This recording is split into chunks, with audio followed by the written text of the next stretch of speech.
Olá pessoal, sejam todos bem-vindos à nossa aula de mecânica dos fluidos. Eu sou o professor Johnny. Nessa nossa aula eu quero conversar com vocês sobre alguns conceitos fundamentais da mecânica dos fluidos que serão necessários para o desenvolvimento da nossa sequência de aulas do nosso curso a partir daqui. Vamos acompanhar no quadro? Nada mais justo que a gente comece definindo o fluido, uma vez que esse é o nosso objeto de estudo aqui. E o fluido ele é definido através de uma propriedade muito interessante que possui. Essa propriedade diz respeito ao seu comportamento quando ele é submetido a uma força tangencial. Vamos observar aqui essa figura. Aqui nós temos inicialmente um sólido ou um fluido que está em repouso. A esse sólido ou a esse fluido é aplicado essa força, que é uma força tangencial. Essa força ela é aplicada sobre uma placa que está aqui. Essa placa é uma placa móvel, enquanto essa placa inferior é uma placa fixa. Observe que com o passar do tempo, ao aplicar essa força sobre um sólido, ele se deforma até um determinado ponto. E a partir dali ele para de se deformar, se a gente mantiver essa força constante. No entanto, os fluidos eles possuem um comportamento diferente, eles continuam a se deformar ao longo do tempo. Como a gente pode observar aqui, se considerarmos esse meio como um fluido, ele se deformou até esse ponto, depois ele continuou se deformando e continua se deformando ainda. Então, o que é um fluido aqui para a gente? O fluido ele vai ser um meio que se deforma continuamente ao ser submetido a uma força tangencial, que é uma força de cisalhamento. E não importa quão pequena essa força possa ser. Os fluidos, eles compreendem ali as fases líquida e gasosa, ou como você quiser, na fase de vapor, tudo bem? Eu vou falar aqui com vocês sobre uma hipótese que a gente costuma assumir na mecânica dos fluidos para poder trabalhar as propriedades desses fluidos sem que a gente tenha nenhum tipo de problema, tá? Que hipótese que é essa? É a hipótese do meio contínuo. Observe nessa figura que a gente tem aqui os pontos do fluido, as moléculas, né, as partículas do fluido, e a gente quer analisar uma determinada propriedade desse fluido. É interessante que a gente consiga definir essa propriedade para qualquer ponto do fluido e que haja uma continuidade, ou seja, depois que você sair de um ponto e for para outro, você também consiga dizer o valor daquela propriedade ali e assim por diante, tá? Nesse diagrama que vocês estão vendo, a gente está analisando aqui a massa específica. E o que acontece? Você pode tomar um determinado volume, que é chamado de volume limite, na qual qualquer volume que for maior do que esse volume limite, você vai perceber que a variação nas propriedades ela não ocorre, ela é constante, tá?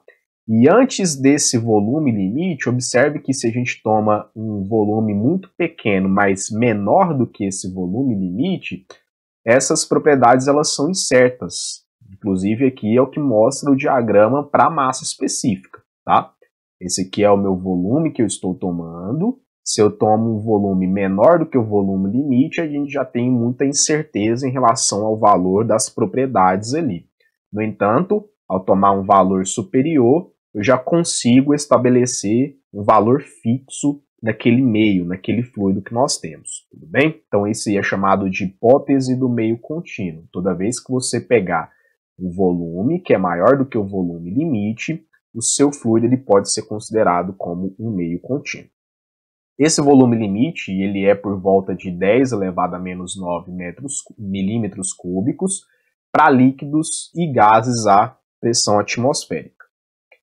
Bom, algumas consequências de se adotar essa hipótese do contínuo, a primeira delas é de que os pontos no espaço eles serão tratados como volumes muito pequenos. E esses volumes pequenos, eles obedecem à hipótese do contínuo, tá? Para cada ponto do fluido que é associado aqui um vetor, esse vetor ele está em função das coordenadas cartesianas espaciais, x, y e z. Depois, a segunda consequência que nós temos é que qualquer propriedade é definida em todo o espaço e não há vazios no fluido.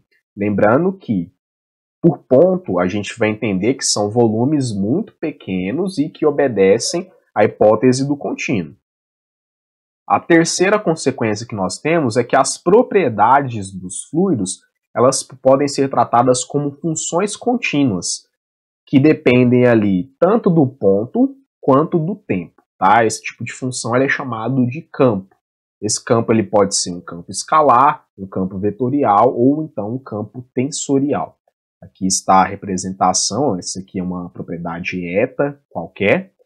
Ela é em função do ponto, do fluido e do tempo também, ok? Bom, aqui estão alguns exemplos de campos que são de interesse da mecânica dos fluidos.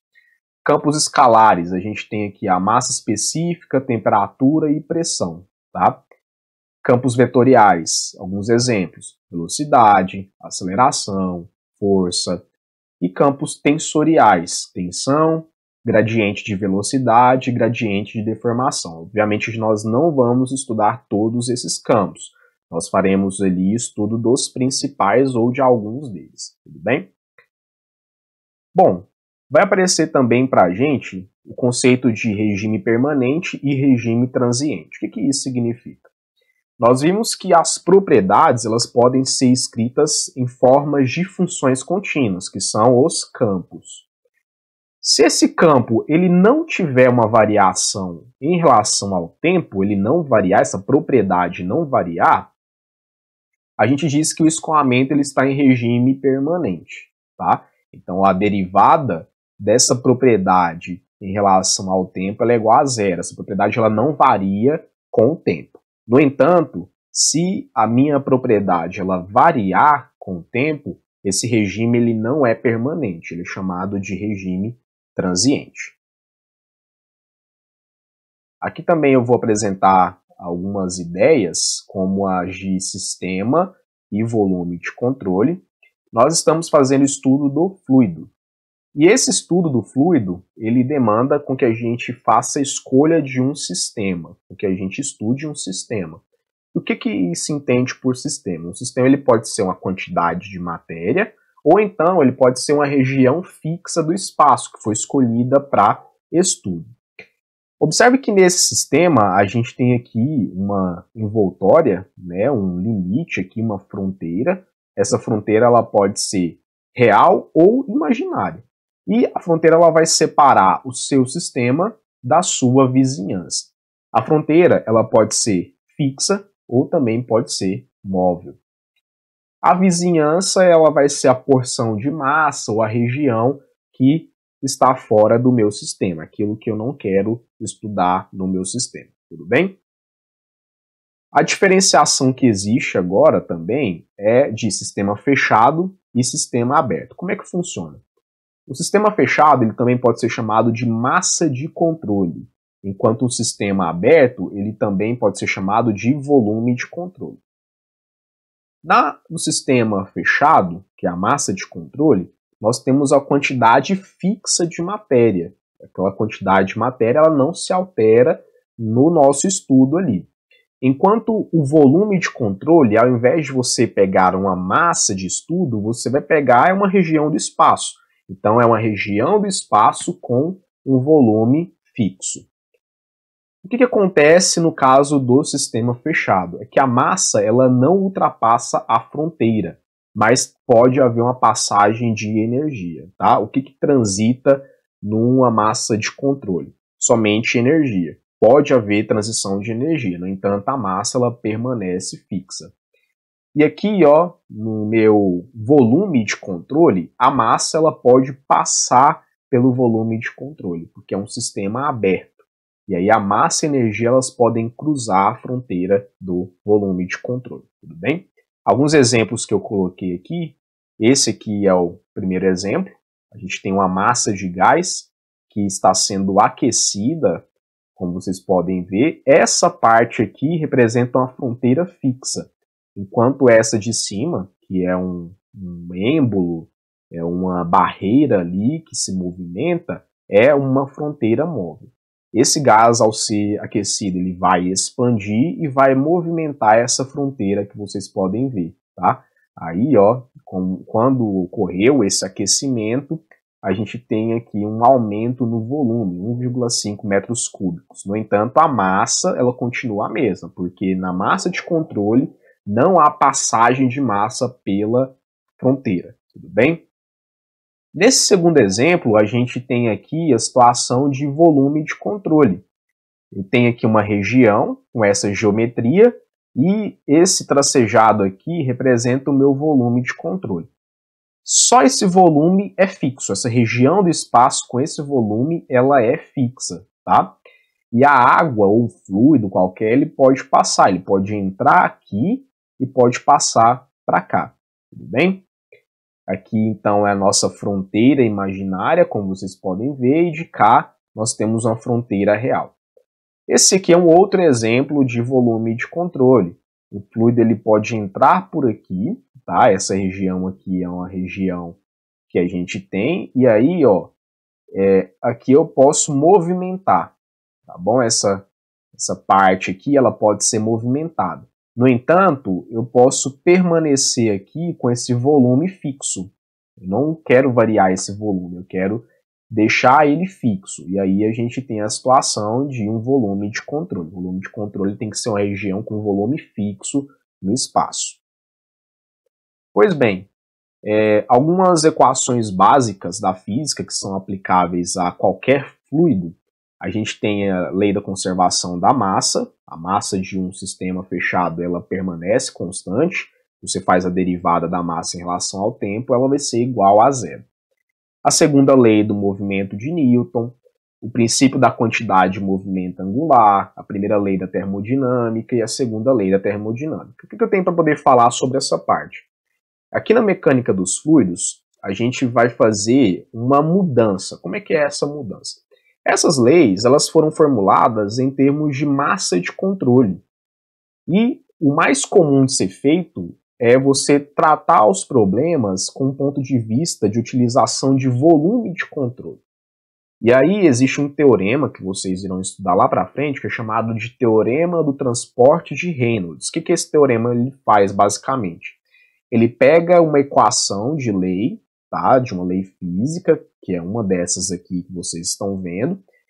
Essa lei que está formulada em termos de massa de controle, ela é transformada para uma lei formulada em relação ao volume de controle. É isso que o teorema de Reynolds, o teorema de transporte de Reynolds faz. Tudo bem? Então isso aí é um assunto para as próximas aulas nossas. Passando aqui para as dimensões e unidades, que eu acho que vale a pena a gente comentar, nós temos aí três básicos sistemas de unidades, né? O Sistema Internacional de Unidades, que nós estamos acostumados a trabalhar, o Sistema Gravitacional Britânico e o Sistema Inglês de Engenharia. No Sistema Internacional, nós temos algumas medidas que são medidas primárias. Essas medidas primárias são de massa, comprimento, tempo e temperatura. Quando você olha para o outro sistema, que é o Sistema Gravitacional Britânico, as medidas primárias, as unidades de medidas primárias, elas são de força, comprimento, tempo e temperatura, ok? E no inglês de engenharia você tem força, massa, comprimento, tempo e temperatura. Aqui as unidades de medidas que nós temos. A força, observe a diferença que nós temos entre esses dois. Aqui a força ela é tratada como uma unidade secundária, ou seja, ela é escrita em termos da massa. E aqui é ao contrário, a massa ela é escrita em termos da força. Aqui a gente já tem uma inversão. Tá? Esse parênteses aqui indica a unidade que é secundária em cada um desses sistemas aqui. Vale a pena a gente ver que no sistema internacional, o comprimento ele tem unidade oficial, que é o metro, enquanto no gravitacional britânico, o comprimento ele tem unidade oficial como sendo o pé. O tempo para os dois é o segundo, e aqui ó, a temperatura é o Kelvin, e aqui é graus na escala Rankine. Tá?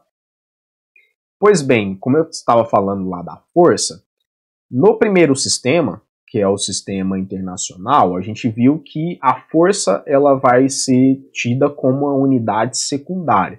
Então a gente vai ter que escrever essa unidade de força com as unidades primárias, que são unidades ali de massa, de comprimento, de tempo e assim por diante. Observe que isso é feito, né? 1 newton equivale a 1 kg vezes metro por segundo ao quadrado. É uma unidade primária, unidade primária e unidade primária. Agora, no outro sistema gravitacional britânico, nós vimos que quem é a unidade primária lá é a força. Então a massa vai ser escrita em termos da força. A massa aqui, que é uma unidade secundária, é o slug, unidade de medida. Um slug ele vai valer 1 libra-força vezes segundo ao quadrado dividido por pé. Ok? Coloquei aqui também alguns fatores de conversão muito utilizados. Um slug ele vale 14,5939 kg. Um pé equivale a 0,3048 metros. Um Kelvin equivale a 1,8 graus Rankine. E 1 libra-massa equivale a 454 gramas. Para ajudar a gente nessa parte de dimensões e unidades, eu trouxe aqui um exemplo resolvido, que foi retirado do livro do White, da 6ª edição. É o exemplo 1.2. O enunciado diz assim: indústrias envolvidas na medida de viscosidade continuam usando o sistema CGS, pois centímetros e gramas resultam em números convenientes para muitos fluidos. A unidade da viscosidade absoluta, que é representado pela letra μ, é o poise, que recebeu esse nome em homenagem a J.L.M. Poiseuille, um médico francês que em 1840 realizou experimentos pioneiros com escoamento de água em tubos. Um poise ele equivale a 1 grama dividido por centímetro vezes segundo. A unidade de viscosidade cinemática, que recebeu esse nome em homenagem a G.G. Stokes, um físico britânico que em 1845 ajudou a desenvolver as equações diferenciais parciais básicas da quantidade de movimento dos fluidos. Um Stokes equivale a 1 centímetro ao quadrado por segundo. A água a 20 graus Celsius tem viscosidade absoluta de 0,01 poise e também viscosidade cinemática de 0,01 Stokes. Expresse esses resultados em unidades do Sistema Internacional de Medidas e do Gravitacional Britânico. Bom, então a gente sabe pelo enunciado da questão que a viscosidade absoluta da água vale 0,01 poise, mas esse poise ele é uma unidade que não está no Sistema Internacional de Medidas, e a gente vai fazer isso. Qual é a metodologia? Existe um método que é o de cancelamento de unidades, tá? E esse cancelamento funciona com unidades que aparecem no numerador e no denominador. Vamos observar como é que é isso? Eu tenho que cancelar esse poise aqui, tenho que retirar ele daqui. Então, obviamente, eu vou escrever um poise aqui no denominador, porque eu quero cancelar ele. Poise. E em cima eu vou colocar a equivalência que ele tem. Esse 1 poise, de acordo com o nosso enunciado, vale 1 grama por centímetro vezes segundo. Centímetro vezes segundo. Bom, esse centímetro vezes segundo, só para facilitar as nossas contas, vou jogar aqui para o denominador. Vou retirar eles ali do numerador. Eu vou colocar assim, ó, centímetro vezes segundo, tá? Só uma operação matemática válida aqui para facilitar os nossos cálculos lá pela frente. Muito bem. Passando então um olhar sobre o que nós escrevemos, nós observamos 2 unidades que ainda não estão no Sistema Internacional de Medidas. Quais seriam elas? Grama, porque no Sistema Internacional a unidade oficial para massa é o quilograma, e a gente tem também o centímetro. A unidade oficial é o metro. E aí a gente vai trabalhar essas 2 unidades também do mesmo modo. Eu quero cancelar. Então, eu escrevo a unidade que eu quero cancelar no lado oposto, né? Se ela está em cima, eu escrevo a outra embaixo, e vice-versa, tá bom? Esse grama eu vou ter que escrever ele aqui embaixo. Aqui, ó, coloco o grama. E vou estabelecer a equivalência que esse grama tem com a unidade no SI, que é o quilograma. Nós sabemos que 1 quilograma equivale a 1000 gramas. Tá? Procurei trabalhar aqui com o grama. Depois eu vou trabalhar com centímetro. Esse centímetro eu vou escrever ele em cima, porque eu quero cancelar com o que já está escrito embaixo. E vou relacionar ele com a unidade oficial, que é o metro.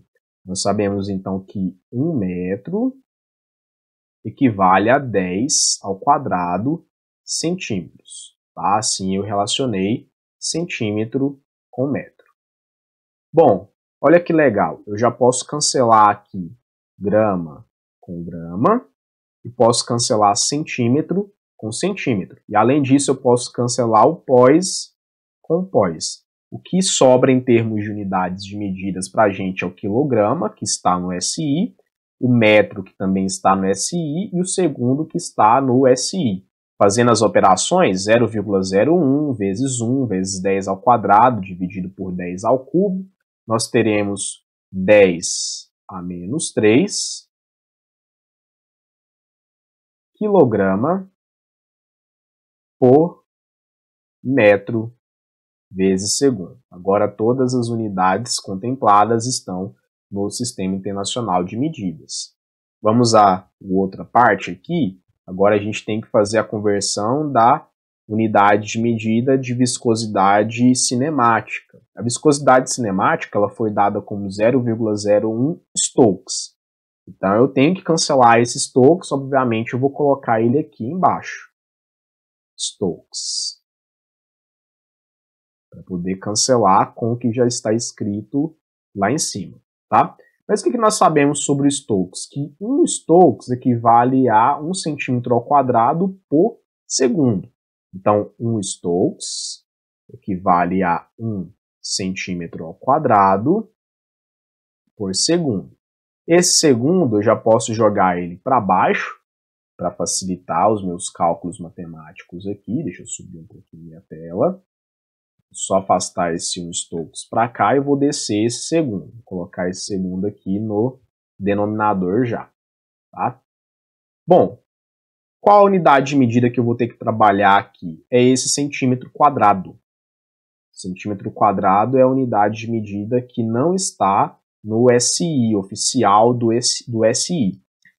Então, obviamente, eu tenho que escrever aqui embaixo, tá? O centímetro. Mas olha como é que eu vou pensar. Existe uma relação entre centímetro e metro. Nós sabemos que 1 metro equivale a 100 centímetros. No entanto, eu não quero o centímetro e nem o metro. Eu quero centímetro quadrado e metro quadrado. Basta que a gente eleve tudo ao quadrado, então. Ó, eu elevo aqui ao quadrado, eu elevo aqui ao quadrado, eu elevo esse ao quadrado e elevo 10 ao quadrado, tá? 10 ao quadrado vai dar 10 à quarta. Já elevei todo mundo aqui ao quadrado. E 1 ao quadrado é igual ao próprio 1. Então, eu vou deixar assim mesmo. Logo, eu tenho aqui aparecendo centímetro quadrado em cima e centímetro ao quadrado embaixo. Vou fazer os meus cancelamentos então. Ó. Centímetro ao quadrado cancela com centímetro ao quadrado. Stokes cancela com Stokes. Fazendo aqui as operações, nós vamos obter 10 elevado a menos 6. Quais as unidades que sobraram para a gente? Metro ao quadrado por segundo. Tudo bem? Agora nós vamos fazer o mesmo, só que passando para o sistema gravitacional britânico. Vou descer aqui e eu vou fazer isso já a partir das nossas respostas do item A. Nós descobrimos que no item A, 0,01 pós equivale a 10 a menos 3 kg por metro vezes segundo. E que 0,01 Stokes equivale a 10 a menos 6 metro ao quadrado por segundo. Então vamos pensar aqui. O quilograma ele é uma unidade do SI. E no gravitacional britânico a gente utiliza o slug como unidade de massa, tá? Então eu vou ter que colocar o meu quilograma aqui embaixo e o slug em cima. Tá aí. Mas vamos relacionar cada uma delas. Nós vimos que um slug equivale a 14,5939. Vou colocar todas as casas aqui, tá? Mas não impede de você usar uma aproximação. Então, eu vou colocar 14,5939. Isso aqui é o slug. Bom, relacionei aí, ó, massa, né? E que é o quilograma. Coloquei em cima e coloquei embaixo para a gente poder cortar posteriormente. Agora, tem uma outra unidade de medida aqui que também foge do gravitacional britânico, que é o metro. No gravitacional britânico, unidade para comprimento, a gente utiliza o pé. Tá? Então, obviamente, para cancelar, eu vou ter que ter um metro aqui em cima. Unidade de medida metro aqui em cima. E embaixo eu vou ter que colocar pés, que é a unidade de medida oficial de comprimento no gravitacional britânico. Qual que é a equivalência que a gente tem? Que um pé equivale a 0,3048 metros. Tá aí. 3048 metros. E assim nós relacionamos, então, as unidades de comprimento em cada um desses sistemas aí. Vou só marcar aqui, então, que eu relacionei o metro em cima e metro embaixo. Vamos aos cancelamentos aqui que a gente tem que fazer. Quilograma vai cancelar com quilograma e metro vai cancelar com metro. A resposta que nós vamos obter aqui, fazendo essas operações de 10 a menos 3 vezes 1 vezes 0,3048 dividido por 14,5939, resulta em 2,09 vezes 10 elevado a menos 5, agora vamos às unidades, né? De massa ficou o slug. Aqui no denominador ficou o comprimento como sendo pés e o tempo é segundos, tá bom? Agora, só para terminar, eu vou fazer a conversão da unidade de medida da viscosidade cinemática, que está no SI, para o gravitacional britânico. A única que eu tenho que mudar aqui, basicamente, é o metro, tá? Então, obviamente, se o metro está em cima, o outro metro tem que ficar embaixo. E aqui a unidade de medida vai ser o pé. Qual é a relação que existe entre essas duas? Que nós vimos anteriormente, um pé equivale a 0,3048. No entanto, a gente não está falando só do pé, e assim a gente quer pé ao quadrado. Logo, eu vou elevar todo mundo aqui ao quadrado. Tá? Vou elevar aqui todo mundo ao quadrado. E 1 ao quadrado é, obviamente, 1. Bom, onde que eu tenho que fazer o meu cancelamento? Do metro ao quadrado com o metro ao quadrado. Logo, a gente corta aqui. Fazendo essa conta, vai resultar em 1,08 vezes 10 elevado a menos 5. As unidades de medida que ficaram ali, ft ao quadrado, é pé ao quadrado, dividido por segundo, que é uma unidade de tempo, tá bom? Assim a gente termina a nossa primeira aula, eu espero que vocês tenham gostado e até a próxima.